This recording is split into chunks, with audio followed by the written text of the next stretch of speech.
Hello, welcome to my review of Netflix Ragnarok, the series out of, I think, Norway, with English subtitle.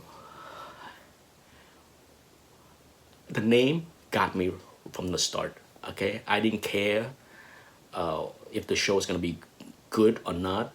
The name alone got my attention and I enjoy the series. I will try to do this without spoiling, okay? This show is not high budget, okay? But what it did was it illustrate that you don't need a lot of razzle dazzle, fancy, bright colors, big explosion to make a show interesting. The characters of this show make it very interesting. This series start out slow. It's a slow burn because you have the typical, new family moving to a new town. The kids adjust to the new environment, the new high school, and all the high school drama related stuff. It's all there, okay? It's nothing new there, but right at the very first episode, you get a little hint of something happening to one of the key character. And I'm not familiar with any of the actors in this series. None of the faces remind me of anything that I have seen in the past, but as with most European TV series that I have watched so far in the past few years, the acting solid across the board. There's nothing to complain about as far as the acting or the directing of the show or the pacing. But to my surprise, I found the villain to be the most interesting part of the show because the family that turned out to be the bad guys are bonkers. It is one crazy family.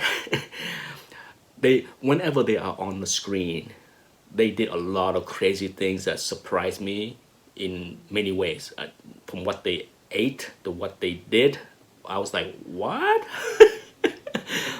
But they are the most interesting part of the story. Now the hero have a typical hero journey as far as self-discovery and self realizing the level of his power or strength.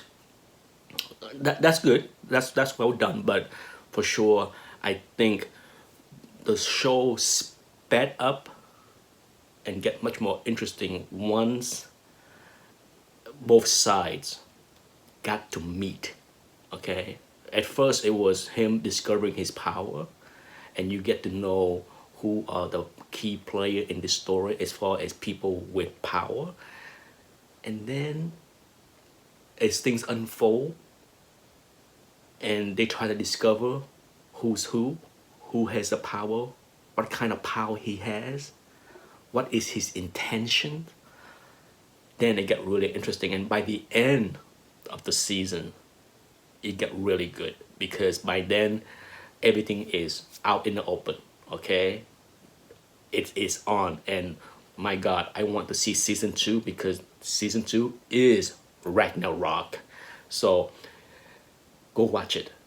This series kind of give me that feel of the movie Chronicle. If you have seen that movie Chronicle, it's a superhero movie with Michael B. Jordan. It's a superhero movie, but it's not really like many other superhero movie. It has a lower production. It have a different take on superhero, and this show is definitely not an expensive show, but it used the environment very well to make the show look really good. It's beautifully shot as far as the backdrop of the mountain, the landscape. I enjoyed it. Okay, so let me know if you agree. Thanks for watching.